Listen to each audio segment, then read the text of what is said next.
My name is Andrew Thorp King. This is the Failure Rules Podcast, because after it sucks, failure rules.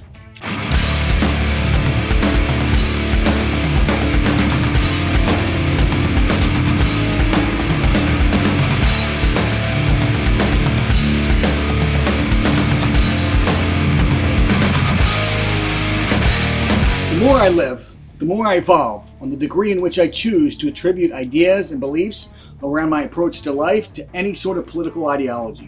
While the dotted lines certainly exist, and I certainly care about what's going on in the world and the reasonably attributable political causalities, I don't find that seeing everything deliberately through a political lens is necessary, helpful, or enlightening. Insights, principles, practices, and carefully honed attitudes and beliefs can stand quite well on their own without being slapped with some rigid political wrapper.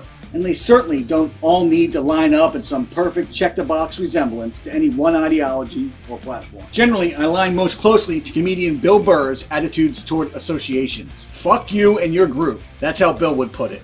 What this means is that I find danger in over-identifying with any group, ideology, or movement. Once you telegraph a hard association with a group, you are then tagging yourself to the larger messaging that the group collectively grows to embody over time. You cannot control how this develops. And then out of investment bias, you are then susceptible to accepting all the scope creep and scope change that the group then takes on, even if this brings the group's platform, mission, or ideology far away from its original form.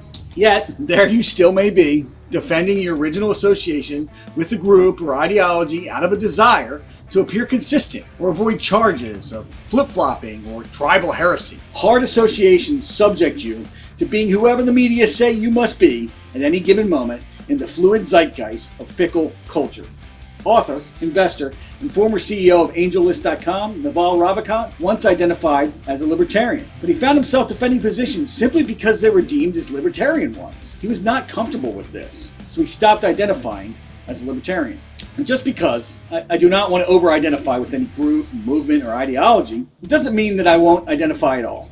I just try to be diligent in articulating the fragility of my associations. They are conditional. They are soft associations. I loosely associate with being an entrepreneur, a punk rocker, a Christian, and a libertarian, among other labels. Again, I say loosely because I do have deeply held beliefs connected to each category, and I have a unique perspective on what I see as a common through line that ties them all together. But I say loosely because I believe that Ralph Waldo Emerson was right when he said that a fool's consistency is the hobgoblin of little minds. So in this, I leave room for discovery around what I don't know to inform change in my beliefs that are only currently based on what I think I know.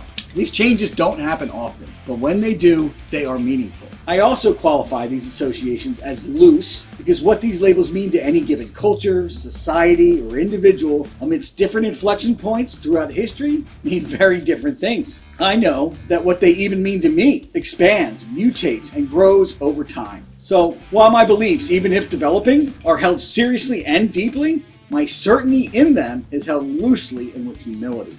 So all of this to say that as I loosely associate with a general libertarian approach to life, putting politics firmly out of scope for the moment, because politics is downstream from culture and personal ethos, it is that lens of libertarianism through which I often filter my response to the failures that have challenged me.